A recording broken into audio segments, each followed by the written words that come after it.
Welcome to the Ingaged podcast, the show for business owners who want straight talk on technology, data, and the systems and solutions that keep their companies moving. Each episode tackles a real problem, maps out practical solutions, and delivers proven tactics you can use to choose the right tools and run a profitable business.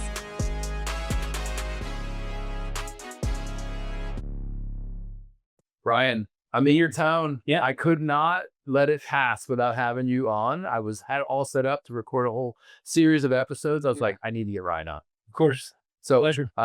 Little bit inside baseball, but it wouldn't have been possible without you. So I just need to publicly thank you for connecting me. The whole idea of your network is your net worth, 100% true, by having the relationship that we built over the last probably 9 months, and then just being able to leverage that to meet more great people in this town. Just thank you. You're so welcome. It's an absolute pleasure and honor. I'm glad that Amy and Ivan are here to make sure this pops off. It's so cool. It's so great. So the reason I had you on, I just did a series of interviews with people in the home improvement industry, and we're sitting here at a home improvement, probably the Super Bowl of the home improvement industry, the conference. And I got to thinking, what you do and what they do has a lot of synergy. So I thought, let's record a podcast episode to talk about that.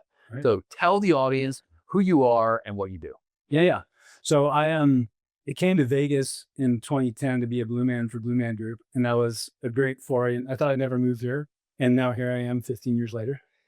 But we started investing early in 2014, actually 2010, and we started used to having long-term rentals, and those performed well. We bought at the right time, so it was really well received.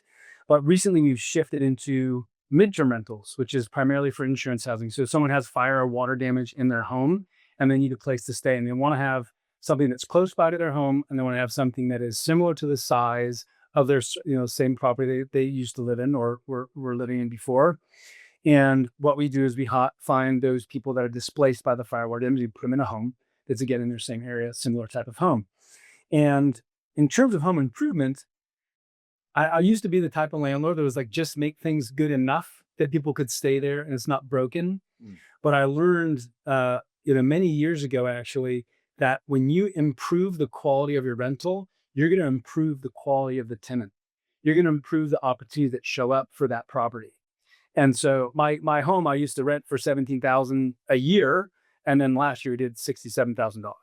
And that was because we're doing insurance placements, but it's also because we have a very nice home. I renovated and improved literally everything. Floor to ceiling, redid everything inside, exterior painting, redid the landscaping, and made it just a home that when you walk in or see it, you're like, wow, this house is nice. And so when you have a nice product, you're going to go there. Yeah.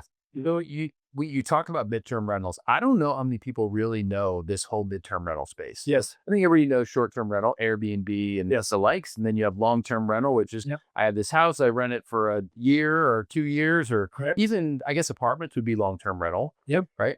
So tell us a little bit more about midterm rental. You said, insurance, but give us another click down on midterms. Yeah. So double clicking on midterm rentals, it's anything that is less than 1 year and more than 1 month is technically kind of the frame. And really what's popular is like a 3 month is kind of like the sweet spot. And that includes insurance, that includes traveling nurses, that includes relocating professionals, that includes a bunch of different people that just need a temporary stay. That's not that short-term Airbnb stuff and not the long-term 1 year thing. So, and I specialize just in insurance because insurance pays a premium, and it's just like a very specific niche. And so I don't deal too much with like the corporate leases or the nurses, even though we consider it, but we just don't see a lot of that. We focus really on the insurance. And are they getting a higher rate for those months, or is Yes. Yeah. So because it's a special thing. Exactly. So Airbnb doesn't like it because Airbnb is built on the algorithm of like, quick turnover, right? So if you stay there for like 30 days or longer, it kind of ruins the algorithm of the interest in that property, right? So a lot of Airbnb folks don't like the midterm stuff. And then there's a whole world of long-term people that just want that consistent, steady rate locked in. Right. But when you have this, like, again, three-ish months is a kind of sweet spot, insurance is going to pay a premium because they know that most people want, 12 months, and the most Airbnbs don't do it. So the amount of people that are willing to do it is very limited, and they'll pay a premium for that. Interesting. So you get a higher rent rate. It's paid by insurance. the homeowner or the tenant is a homeowner. So it's not like some random person renting. So it's like a different mentality from a homeowner staying in your home than a normal tenant. Yeah, so they pay a pre and the best part about, again, why improvement and home improvement is so important. If insurance, let me just ask you and all the listeners, if insurance was going to pay your bill to stay in a home that was similar to the home that you live in now, would you want to go stay in a dumper, or would you want to go stay in like a nice house that's dialed in and they're going to pay for it? What would you choose? Right. Well, I mean, what's the nice thing is there's people in the home improvement industry who are insurance only. So you're going to have Right. a lot of people listening here who are replacement roofers, but they focus 100%. So they understand that insurance world quite well. Yeah. So let's dig into that home improvement side of it. You have these properties, Yes, sir. and you deal with contractors all the time. Yes. What are some characteristics of a contractor that are super helpful in your little world, right? Like, I think contractors get a bad rap. I mean, all the people we work with, we love them. And a lot of what we do to help them is really, it's about that professionalism of the contractor. Cause I think it's a misnomer that contractors are not professional. Yeah. I think actually, at least the ones we work with, we help them build their brand. We help them build a professional look for their sales team that's coming into a home. Yeah. What's your take on that? Yeah. Where can they help themselves, and especially in this market? So I think in this market and in any market really, but it's about honoring your word and following through. So I think we've all had experiences where you hire a contractor, like, sure, man, I'll get it done. And then you're like a month later, like, where's the money? Where's the job? Like, it is not going well. So I think just making sure that there is a clear plan, there's integrity baked into the system that you're proposing with, which I think actually dovetails into what you guys offer, but just because, you can either have a scratch pad, like, this is what we're going to do for you, or you could have like a professional offer and a bid that you can like relate on or like rely on. Right. So, and then I think just following through and getting the work done when you say you get it done, I think is the most important. Yeah. Because that's where the most friction comes, is that people spend the money and the contractor doesn't honor what they said. And there's no clear writing, and there's this kind of wishy-washy, like, oh, I got to get this part, I got to do that. And there's all these delays, and there's always going to be delays of parts. There's often delays, not always, but often delays of parts. So I don't like contractors that don't finish what they say they can do. Like my favorite go-to guys are the ones that are, they show up and it's not a pretty truck. They show up, I know them, they know me, I know their family, they know my family, and they just bang it out, and I pay them on time. They get the work done on time, move on to the next one. Now, in the home improvement industry, there's certain types of remodeling that help improve the value of a home. Yeah. Are there some specific types of remodeling that improve the value of a rental? So like, is it better to have, it's like kitchens, they always say kitchens are great. Yeah. Actually, the number one ROI of a home improvement? Yeah. The garage door. The garage door. I read it in a stat one time. Well, I would never think that. ROI is because it's the biggest, most imposing thing when you drive up to a home. Interesting. It's the garage door. You get more ROI on that. I don't know. In your take though, like, what are people looking for in a midterm rental in terms of the most up-to-date thing?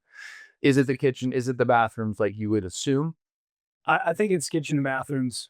My problem is when I start to renovate a home, I don't like fixing one thing and then neglecting the rest. So I mean, I think it's like, let's say you have like a really nice kitchen, really nice bathrooms, but then like shag carpet everywhere. It's like, it's like, So I think, I was going to go and say, like, floors, like when you walk in, you want to have this nice, clean, open, like if the floors are all beat up, it's kind of like, ooh, right. It looks dirty. And then, but you can't neglect like walls. If you have smudge marks and like, dirty walls, that also look, because that's where the eyesight is. So I think it all kind of ties in, but if I just had to choose one, I would probably go with kitchen and bathrooms, because that's where you do spend a lot of time. And if those are nasty and dingy, the rest of it's like just kind of questionable. So if someone's listening to this, it's their first foray into thinking about midterm rentals, and they want to find partners. How prolific is this out in America? Right. So like when we first started talking, I had no idea this was a thing. I think everybody knows about Airbnb and everybody knows about long-term rentals. But if they were saying, hey, this could be a really good opportunity for us, because home improvement folks are always looking for new lines of business, leads. What's the opportunity size out there? The opportunity size is massive. I mean, annually, I think it's $150 billion a year spent on this type of a thing. A lot of it is in like high disaster areas, Texas, Florida, California, those kind of places. But The issue is that it's very irregular. And I think it's what kind of deters a lot of people is that, like, if you have one home, you could list it with insurance carriers and kind of try to get that market to come to you. But you only have one home, it's a little bit difficult because there has to be damage in the area, which you can't control. The person has to look at all the options in the area, which is, there could be a lot. And then they have to like your property. And then the price has to be right for the adjuster. So there's like a lot of variables if you go into a deal not going through, if you just have one. Our play is I'm a licensed property manager with Key Property Management, and I'm also a licensed real estate agent. And because of that, I can network with other property managers and try to get a large net of potential options. Because then what I'm doing is I'm bringing high quality, high revenue tenants to these property managers and their homes, or homeowners or investors that have a large portfolio. So it's not, for me, it's not necessarily about one, even though I did start with, just a couple handful. I'm now trying to expand it to have a wider reach so that I'm the go-to. So when people need housing or insurance carriers need housing for this type of need, I have furnished, unfurnished, huge inventory that covers a whole entire valley. Got it. Yeah. So, but if someone was going to start on their own, it's very simple. You literally ChatGPT insurance carriers and relocation companies that look for temporary housing for insurance claims. And there's a whole list that'll be site specific, state specific, and there's tons of them. But you just have to get in relationship with those people. Yeah. But just like any other business, it's a whole lift. Some people be like, hey, I'm just gonna start this thing and do it. But like the traction, the momentum, and like building all those relationships and showing consistent that you have good quality inventory, you manage your operations well, the whole system of taking care of that tenant. Yeah. And knowing the pricing too. Like the pricing isn't like you can't go on a website and get midterm insurance housing pricing. There's a whole like formula for it based on the inventory and based on like, the inventory, whether it's furnished, whether it's not furnished, like the area of town it is, all that stuff. Yeah. It's pretty incredible. Well, Ryan, thank you for enlightening us, educating us on this. I think there's a real synergy between the market we serve. And at the end of the day, business is business. Yes. And whether I look at my business as a software business, your business as a property management or midterm rental or home improvement business, we're all dealing with those same things. We're all trying to find new ways of building revenue, Absolutely. new partnerships. This seems like a really interesting idea for some of our customers out there. Yeah, absolutely. Awesome. Thanks so much. Yeah, thank you. You bet. Thanks for listening to the Ingaged podcast. If today's conversation helped you level up your business, follow and subscribe wherever you get your podcasts so you never miss an episode. Know someone who'd benefit? Pass it along. While you're at it, drop us a review and visit engaged.io to learn how to create, share, and measure your way to success. Until next time.